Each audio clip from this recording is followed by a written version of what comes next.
Hello students, welcome to the YouTube channel of Lalbagh girls inter college. I am Mrs R Singh.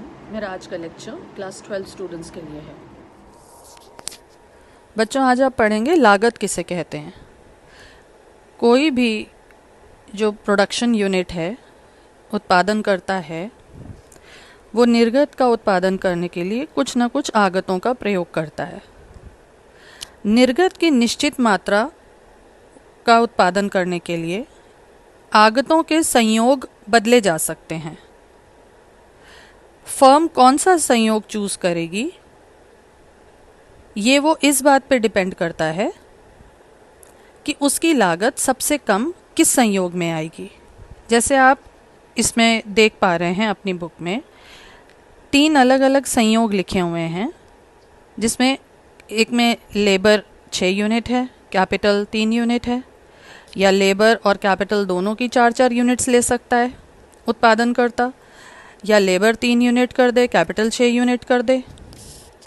ऐसे ही जो भी आगतें उत्पादनकर्ता ने ले रखी हैं, उसमें वो भूमि हो सकती है, उसने क्या पैसा लगाया है, उसने क्या श्रम कितना उपयोग किया है, इनके संयोग अलग अलग हो सकते हैं, इनके कॉम्बिनेशंस अलग अलग हो सकते हैं।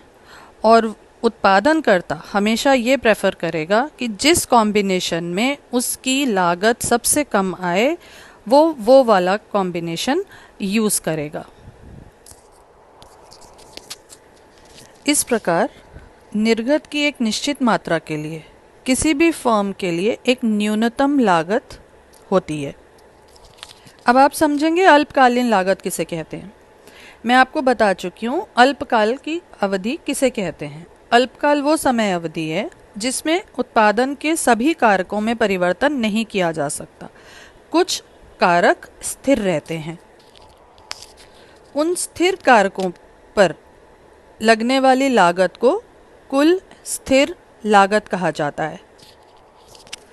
परिवर्तित होने वाले आगतों पर फर्म जो व्यय करती है उसे परिवर्ती लागत कहा जाता है। इस प्रकार कुल लागत की क्या डेफिनेशन होगी? कुल लागत इज इक्वल टू कुल परिवर्ती लागत प्लस कुल स्थिर लागत। मतलब total cost is equal to total variable cost plus total fixed cost. निर्गत के उत्पादन में अगर वृद्धि करनी है तो फर्म परिवर्ती आगतों में परिवर्तन करती है। इसके परिणाम स्वरूप क्या होता है कि कुल परिवर्ती लागत बढ़ जाती है। कुल परिवर्ती लागत बढ़ने से क्या होगा? कुल लागत में भी वृद्धि हो जाती है। अतः क्या निष्कर्ष निकलता है? जब निर्गत में वृद्धि होती है, यानी आउटपुट अगर बढ़ेगा, तो कुल परिवर्ती लागत में वृद्धि होगी और इसलिए कुल लागत में भी वृद्धि होती है। This is all for today's lecture. Thank you for watching.